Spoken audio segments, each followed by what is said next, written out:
Good afternoon, everybody, and thank you so much for joining our session on using design thinking principles to develop transfer pipeline partnerships. My name is Rob Kunicki, and I'm the Director of New Student and Family Programs. And I'm joined today by my colleague, Stephanie Gika, the Associate Director of Orientation, and my colleague, Kannan Mohan, who is the Associate Dean for Academic Initiatives and Innovation in our Zicklin School of Business. We all hail from the City University of New York, which is the nation's largest urban public university. CUNY's mission is to be a vehicle for upward social mobility, providing high quality education to all New Yorkers, ensuring equal access and opportunity regardless of background or means. Our university system consists of 25 colleges, 11 four-year, 7 two-year, and 7 graduate honors and professional schools located throughout New York City. We serve 275,000 students system-wide. My colleagues and I work at Baruch College, one of the 11 four-year institutions within the system. Our campus, which is anchored by the Silver Building in the foreground, is located in the Gramercy neighborhood of Manhattan and espouses a similar mission of providing an inclusive, transformational education that is financially accessible and a powerful catalyst for the social, cultural, and economic mobility of students. We enroll 20,000 students, 16,000 of which are undergraduates. 3/4 of our students are from New York City, and 56% of them are the first in their family to attend college. About half of all new students at Baruch begin as transfer students. As of 2021, 2/3 of our transfers were from within CUNY, 44% from the CUNY Community Colleges, and about 24% from the CUNY four-year institutions. While Baruch consists of 3 academic schools, close to 75% of our undergraduates pursue a BBA degree from our Zicklin School of Business. Today, we'd like to speak to you about how we use the design thinking framework to develop new initiatives to smooth transfer students' pathway from their community college to Baruch. Design thinking is an iterative process that focuses on understanding your users, challenging assumptions, and redefining problems so you can create innovative solutions to design and test.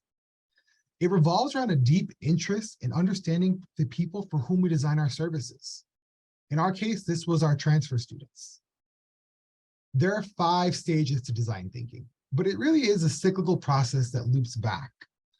As you learn more about your users, do some testing, and redefine your problem.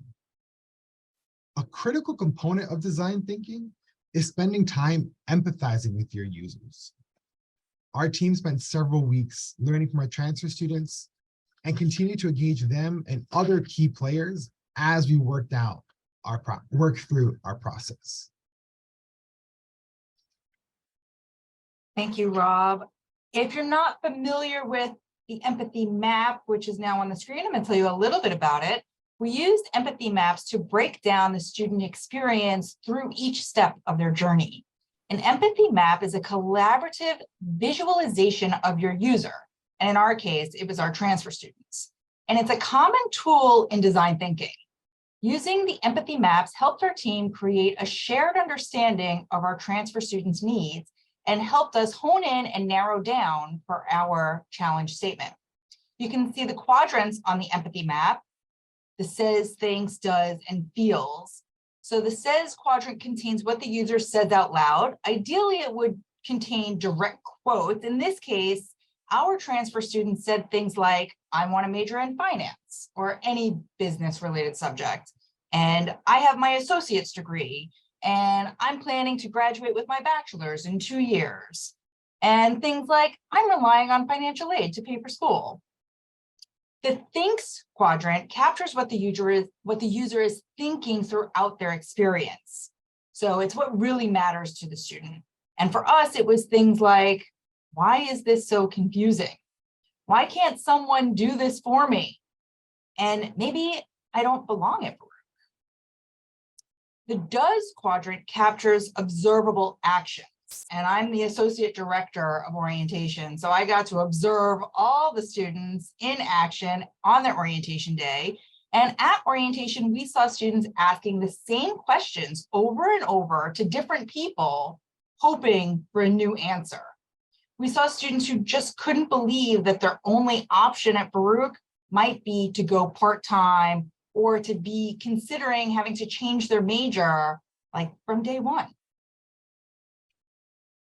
The feels quadrant targets the student's emotional state.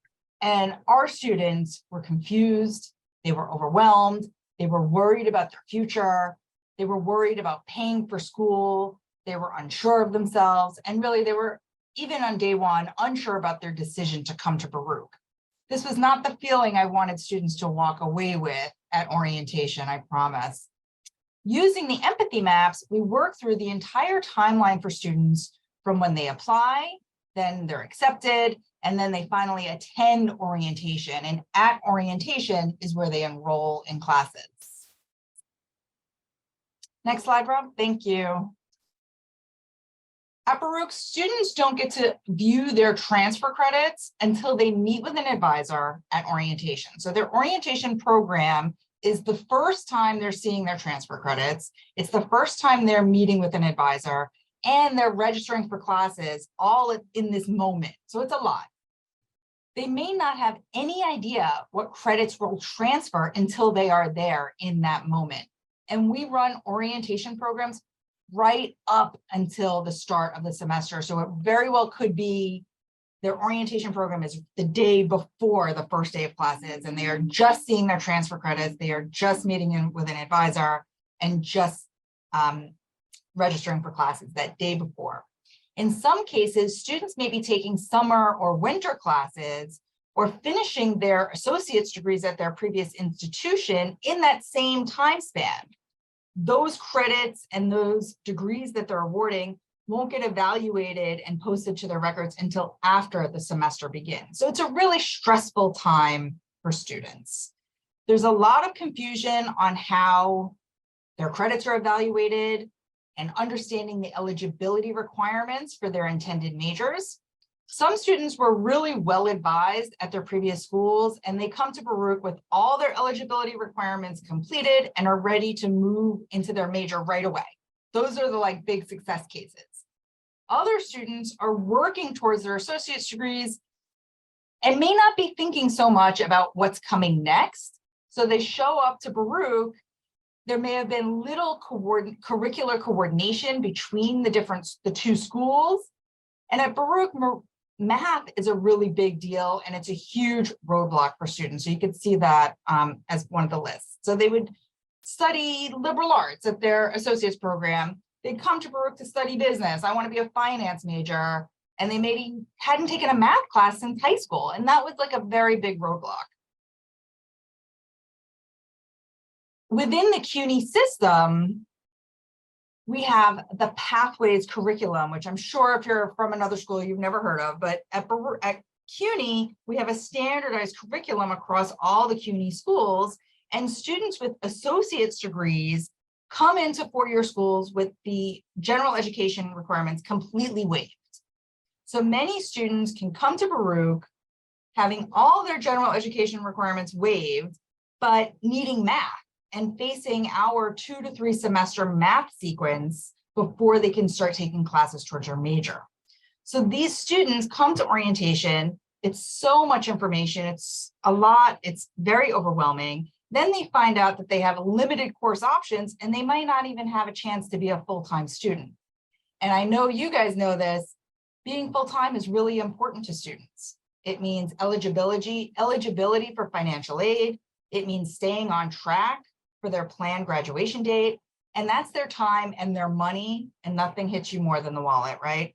So we really wanted to help students understand how their credits would transfer earlier in the process and what classes they should take at their previous school, so that when they show up for orientation, they would be eligible to get into their major and start their upper level business classes right away. So we made it to our problem statement. And this was after Rob and I spent 2 years in the design thinking process and weeks meeting with students and sharing collective wisdom and interviewing and really honing it down to get to this statement that was going to lead us through the rest of the process. And it was here: transfer students from CUNY Community Colleges with intended majors in business arrive with limited course options and are not ready to begin taking classes in their major. Stephanie, thank you very much for the handoff and setting the stage. Delight to meet you all. I'm Kannan Mohan. I'm the Associate Dean for Academic Initiatives and Innovation at the Business School. And the problem statement and what led us to that problem statement worked out really well in terms of timing for what the school was onto at the time. A few years back, when my dean recruited me to oversee our undergraduate program office, he gave one mandate. He said, it's been a while since we have looked at our undergraduate curriculum. Take a clean slate approach and think through, work with faculty to figure out how to build a curriculum for our undergraduate program that would meet today's market needs. And he stepped back and he let us go through this faculty-driven process to look at curriculum. And that's around the time when the three of us started working together, Stephanie, Rob, and I, thinking through all of the problems that staff, as on the front lines meeting students, understand more so than from a faculty context where we are in the classrooms and we are looking at the academic content. We are not always privy to the bottlenecks that students face when they make progress from one area to the other in their academic program. So often, you'd all be familiar with the siloed thinking that happens across various campuses, various units in the campus, and that was not very different from Baruch as well. So working with Rob and Stephanie and understanding diverse viewpoints and challenges that students face that as faculty we often don't get to see was really valuable. So one of the first things that we undertook when we started the redesign process for our undergraduate program is our entry requirements. And I should say, in the time frame that I was working through this, echo what Stephanie said, that many of the policies, rules surrounding curriculum that we had set up was very complicated. I mean, it was complicated for a faculty member to understand and to articulate to a student. So we could only imagine how difficult it must have been for a student to go through the process, understand all the requirements and the hoops that they have to go through. So the first problem that we started looking at is the entry requirement. Often when students are admitted to the college, they are not yet admitted to the business school. We have a separate set of entry requirements. So students have to take a particular set of courses, meet a particular GPA requirement. It used to be that we had 8 courses where they needed to meet a particular GPA requirement. And before doing that, they're not admitted into our majors. So they can't start taking a course in accounting or finance or information systems or marketing and so on before actually finishing those requirements. So students might be coming to Baruch, either as freshmen or transfer students, with this ambition and looking forward to taking courses in their major, but then to learn that, oh, by the way, you have to finish these courses before you're actually ready for taking these courses in the major. And this was problematic for various reasons. One, students coming in not taking these courses leaves them with a less than full schedule, less than an ideal schedule. And it is not exactly a morale booster, right? That you're not in the courses that you're excited about, and you have this one requirement remaining that you have to take that course before moving on to the major. And two, these sets of requirements put students in their junior year before they could actually take their first major course, which is a problem from the recruitment point of view. Companies were coming to us, to our career center, asking for recruiting interns in their sophomore years. And students haven't taken the first programming course or the first cost accounting course or the introductory marketing analytics course and so on. So they are going into interviews at a disadvantage because they weren't exposed to the major in an appropriate time when companies were looking to recruit these majors. So all around, we looked at all of these problems and we realized that revisiting the entry requirements are going to be critical. And also for us, when the team gave us this mandate of looking at clean slate approach to redesigning, we wanted to put all the big questions on the table. Nothing was off the table. So one big question for us was, we had these requirements for students to take these courses before entering a major. This was done more than a couple of decades back.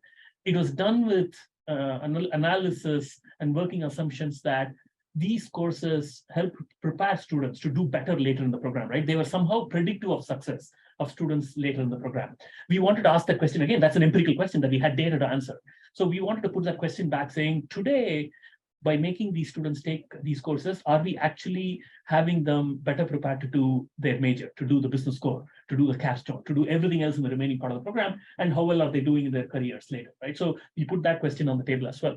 So that is one part of the big item that came out of the ideation and discussions, consulting with various stakeholders in the community.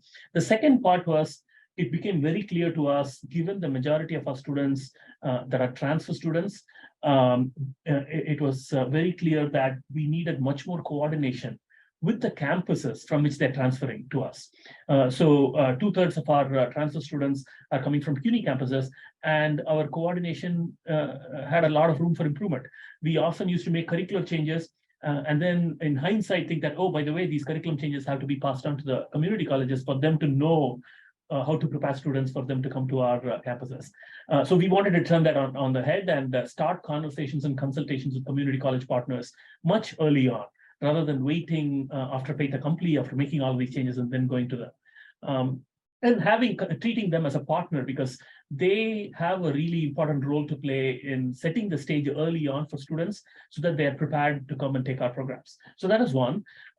Couple of other things, having a transfer outreach advisor that could work as a liaison between campuses, setting the stage for seamless communication across campuses and coordination was really important. We had that as one of the things coming out of the ideation, but that changed. You will soon learn that changed dramatically as we moved on. Degree maps, providing visibility for a 2+2 kind of path for students coming into an associate's program and then coming to a BBA program was important as well. But all of these said and done, if we step back from the details, the biggest lesson learned from the academic side for us is oftentimes as faculty, as administrators, we think about, are the students ready to come to our college? Are the students ready to come and handle our curriculum, handle the co-curricular activities, do well in our courses and in their careers? Oftentimes, we don't think about, is the college ready to handle the students that are coming in? Is the department and our curriculum ready to meet where the students are coming in? And it's wishful thinking for us to think that we would like this ideal student that we want to teach, but it's our mission to teach students that are walking through our doors today. So we want to make sure we change that rhetoric and thinking in our mind that we want to become the student-ready college, if you will, as opposed to expecting the student to somehow become ready to meet where we are. So all of the ideation led us to that kind of thinking, and it's a big cultural shift, right, for us to go through that process. So I want to talk a little bit about the BBA redesign and how we revisited the entry requirements and so on. So Rob, if you don't mind, the next slide, please. So here, first we wanted to make this completely faculty driven.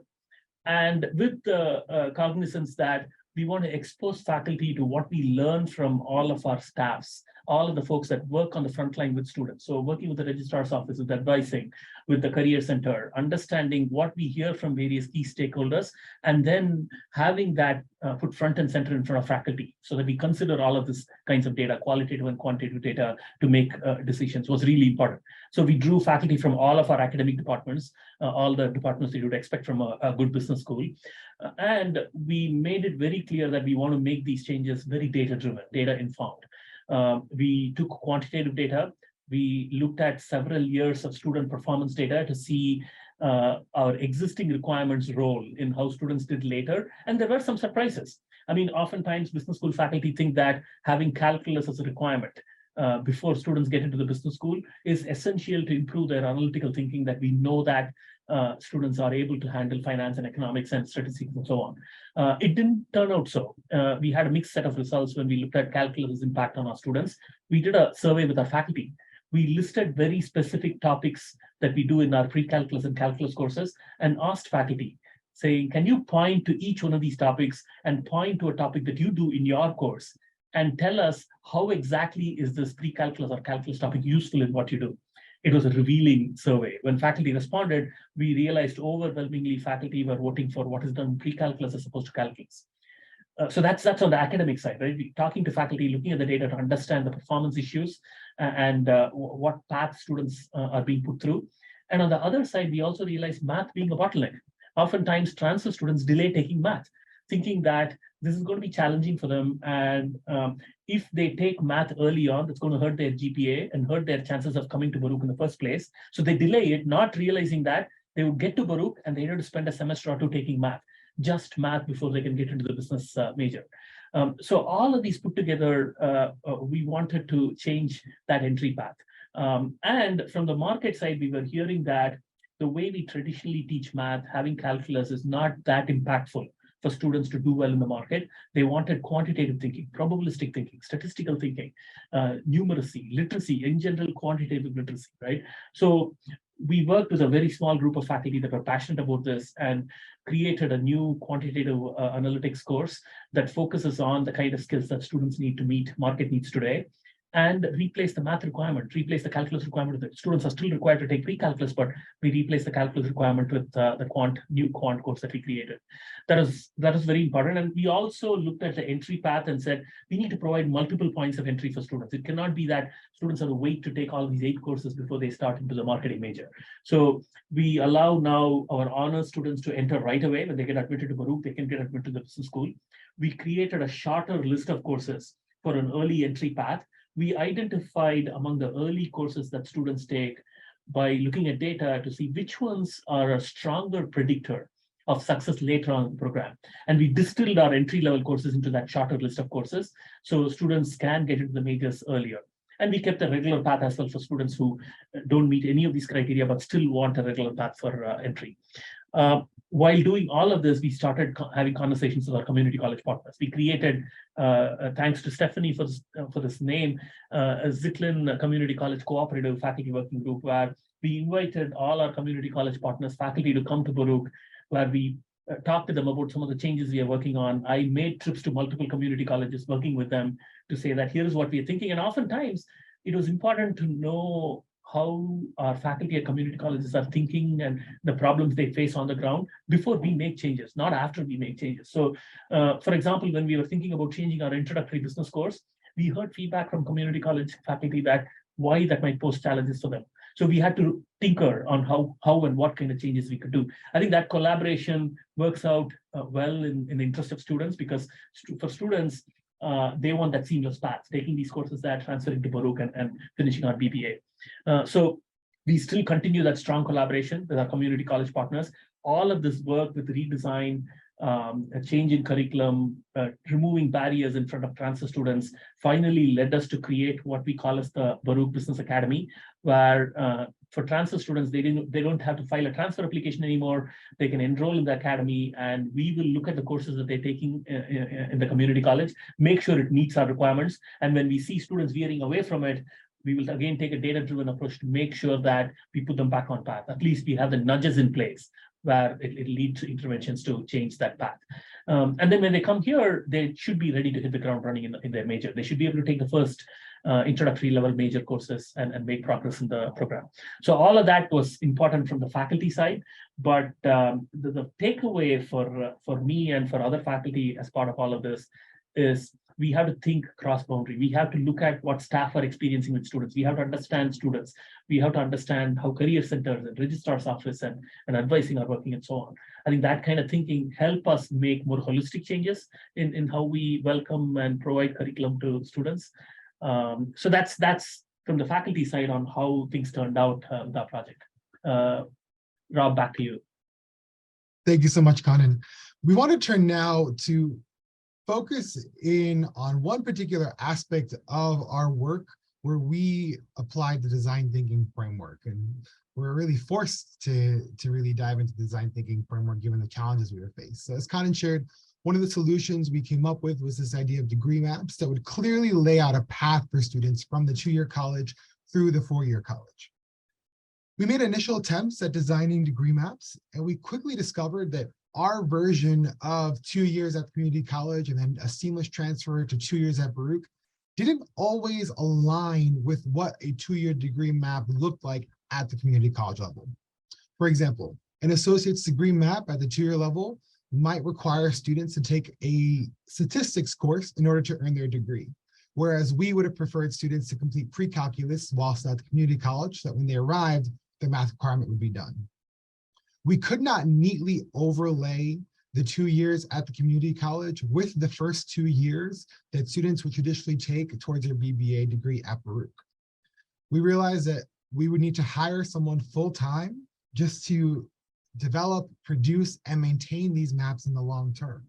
So our solution was to use the grant funding we received to hire a transfer outreach advisor with the prospects of keeping them on long-term once the grant funding ended.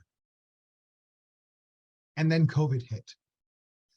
When the pandemic hit New York City, we were sent home and had to reconfigure all of our business practices.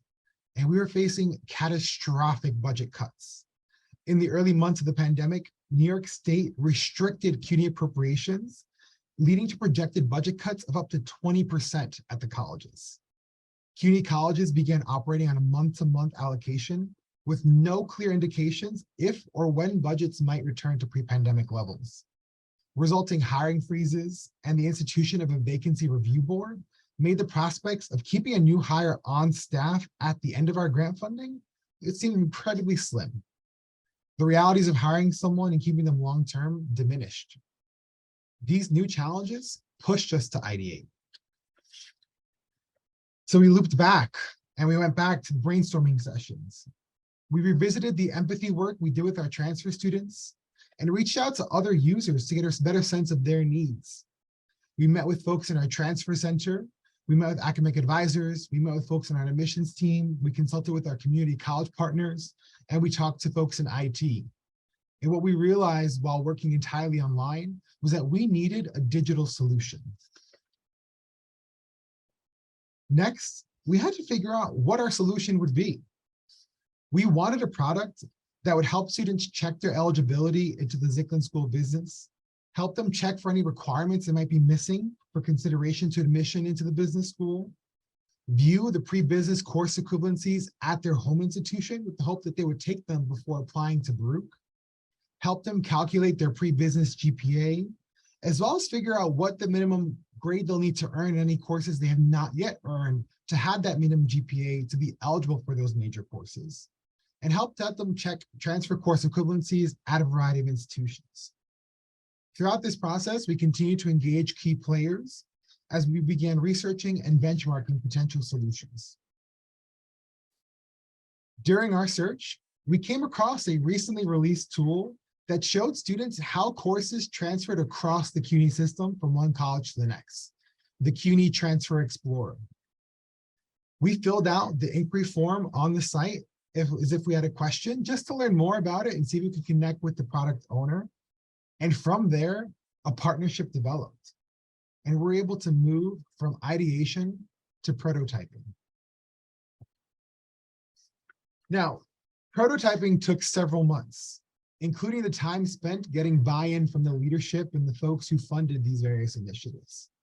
The product manager for T-Rex was on board to help us use their underlying technology to build out our vision for our digital solution.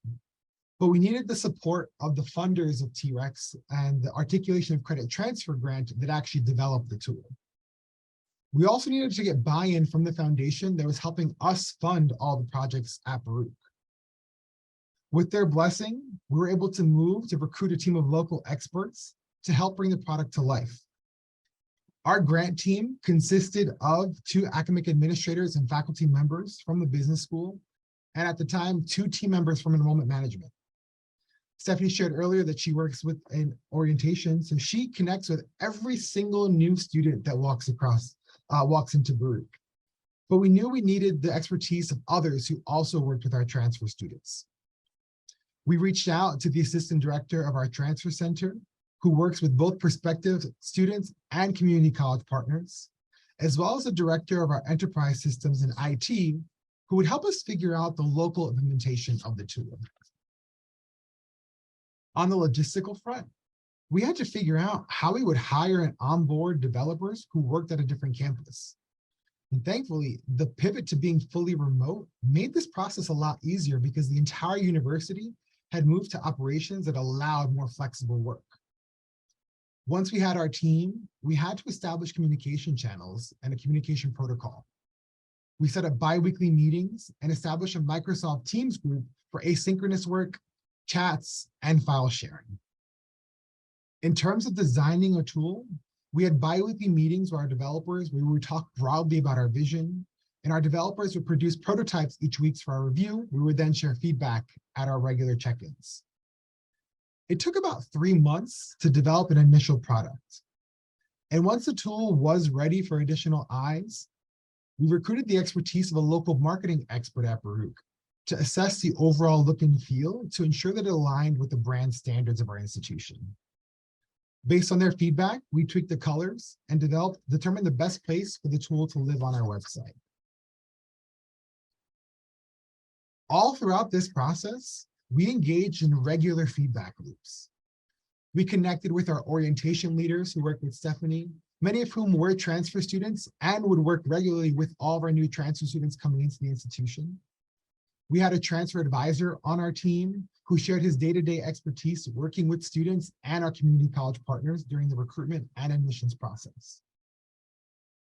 And as Kannan shared, we developed our Baruch Business Academy. And so we were in regular communication with our partners at the community college level as we were developing that initiative, and shared with them the tool and used their feedback to tweak the overall user experience. We also brought the tool to a class on usability, security, and privacy, where students studying end user experience gave us immediate feedback using a Google form. In response to what we learned, we refined the structure of the tool, changed how GPA displays, and clarified how users can interact with the product.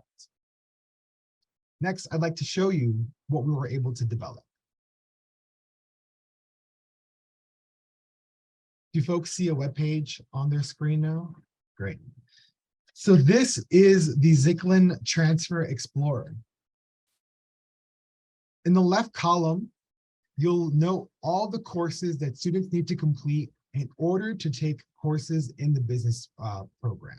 Now, these are all the courses Kannan shared earlier that we also established a early entry requirement. So if students take these courses first, they can also begin taking courses in business. A student can select their CUNY or CUNY College that they're currently enrolled in. So let's say Borough of Manhattan Community College, which is our largest partner institution. Click go, and from there, see all the courses available at the Borough of Manhattan Community College that would satisfy the pre-business requirements at Baruch. Students or advisors can then select the courses they've taken or plan to take and enter the grade that they earned or hope to earn in the course, and see their pre-business GPA automatically update in the upper right-hand corner.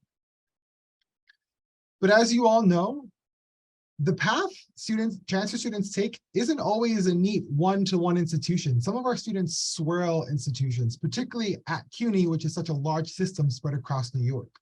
So we wanted students to have the option to say, you know what? I actually took economics at Bronx Community College. So if they did take economics at Bronx Community College, they could see which course at Bronx satisfied that same requirement. And we allowed them the flexibility to pick and choose the institution which they either took the course or intend to take the course, and see how that course would impact their GPA. Our goal in developing this tool was to help students and advisors plan out their coursework prior to transferring, so that students would be eligible to begin taking courses in their major once they arrive to Baruch. Now, let me turn back to my presentation. Do you all see the Google slide again? Awesome, thank you. We want to now help you figure out how to bring some of these ideas back to your own institutions. So I want to review some of the components of design thinking and highlight some resources that you all can review after this session. We shared earlier how design thinking is grounded in this concept of empathy and focusing on your user. At times in higher ed, we might make decisions that are administratively or politically convenient, but adopting a design thinking mindset challenges us to put the student or user at the center of our decision-making by trying to understand their experience. We shared a sample empathy map earlier, and Steph talked to you about how we use that in our own context. And you can use that same map with your own teams to think about your users. Think about who you're trying to serve and the ways you can get a better understanding of their experience. That might be through interviews or focus groups, or inviting them to join your planning team. And mapping out how they feel at different stages throughout their journey. So for us, we focused on their pre-matriculation all the way up into their point at orientation. Another tool in the empathy work of design thinking is developing personas. These are fictionalized profiles of potential users. So for example, Full-time Freddie may have earned his associates before transferring to Baruch. He works part-time and he intends on taking 15 credits in his first term, but he has not completed his math requirements. Whereas part-time Viola earned 15 credits prior to transferring, has completed her math requirements, but works full-time and can only take 2 courses in her first semester. Using those personas, you can map out how those fictionalized transfer students would experience the process of pre-matriculation all the way up until the first day of classes. And using those personas, you can tease out the nuances of their journey and potential pain points as they're transferring in. When you're ready to define your problem, you want to focus on your user. You want a clear and actionable problem statement that is about your user's problems and not necessarily your organizational goals. From there, you can begin to ideate, which is my favorite part of the process. In ideation, nothing is off the table. You want to prioritize quantity over quality. In traditional brainstorming, folks might resist sharing an idea out of fear of rejection, or they might spend too much time self-editing before they even are willing to share a thought with a larger group. There are several links here of various design thinking strategies and ideation tactics, but I want to share one idea in particular that I've used in several contexts that's one of my favorites, and it is the ultimate 10-minute brainstorm. The ultimate 10-minute brainstorm begins with a statement that starts with the words, how might we? So how might we better engage our parents? How might we better communicate our degree requirements to transfer students? Whatever your problem statement might be, turn that problem statement into a how might we statement. Then everyone in your group is given a stack of Post-it notes and something to write on. And for 5 minutes, they are challenged to write down as many ideas as possible that answer the how might we statement. One idea per Post-it note, completely anonymous. Then folks are given 1 minute to curate their best ideas from the bunch and select their 10 best ideas and place them on a shared whiteboard or poster space. Next, the whole team is given 3 minutes to add check marks to the ideas that they like the best. And after 3 minutes, the facilitator arranges the ideas based on votes. And from there, you have a whole list of ideas with votes from your team that you can then begin to turn into action. For folks who are remote, I've also done this activity using Jamboard. So that also cuts back on the need for all the Post-it notes. So when you review this slide deck afterwards in the app, click through these links, check out these different activities, and we hope that these serve as an inspiration for you all and how you can bring some of these ideas back to your team. We want to close now by sharing some of the lessons that we learned throughout this process before opening the floor to questions. Steph, do you want to kick us off? Yeah, sure. You know, I have been working at Baruch for about 12 years, and I was very familiar with the problem. I'd been meeting students at orientation every year who encountered the problem.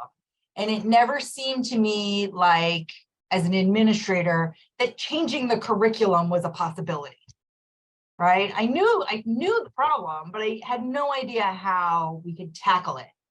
So for me, it was about bringing key players to the table, breaking the problem apart and putting it back together, and really feeling that creative solutions were a possibility.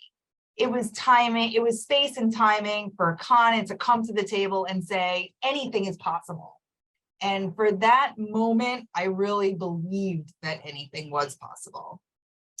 It was about learning from each other, from the different places that we were coming from on campus, our different experiences with students and with faculty, and seeking out partnerships with other people who were also open to creative solutions, right? Meeting the T-Rex team and them saying, yeah, we'd love to do this with you. We think it's a great idea. It was like one creative person meets another creative person and like magic could happen. And then it was breaking down the silos, and we get so caught up in our silos, and there's sometimes not, a lot of warmth going back and forth.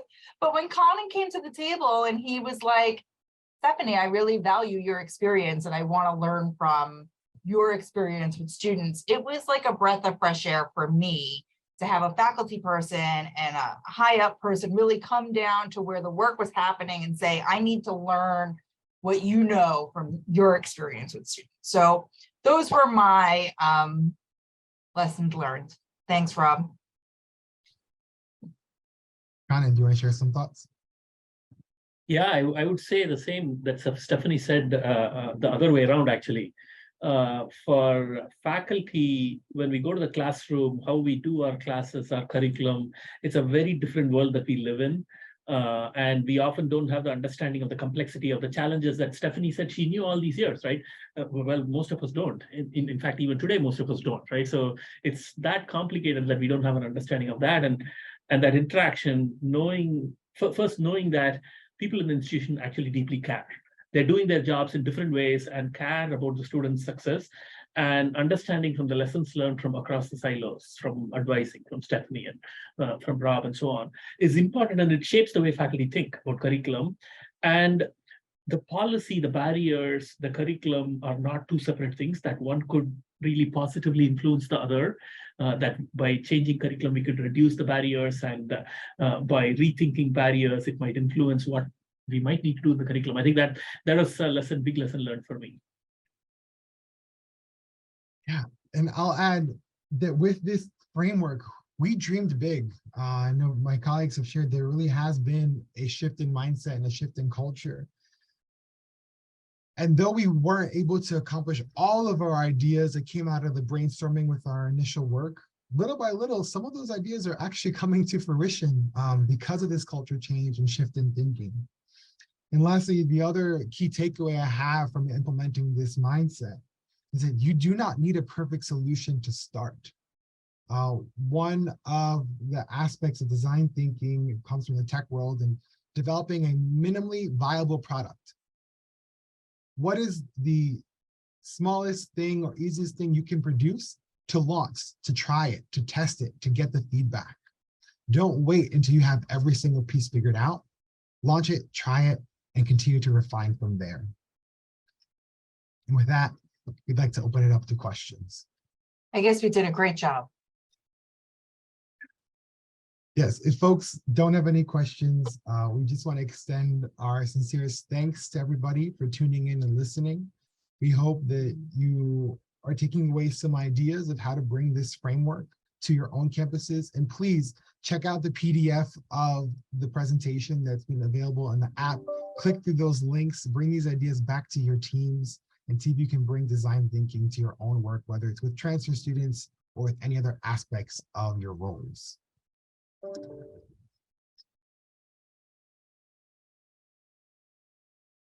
Thank you all so much for attending. Thank you.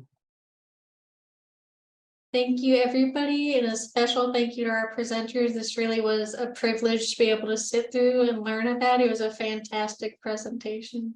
It's touching to see the depth you go to accommodate the diverse array of students that you have at CUNY and throughout New York. It's fantastic. Thank you.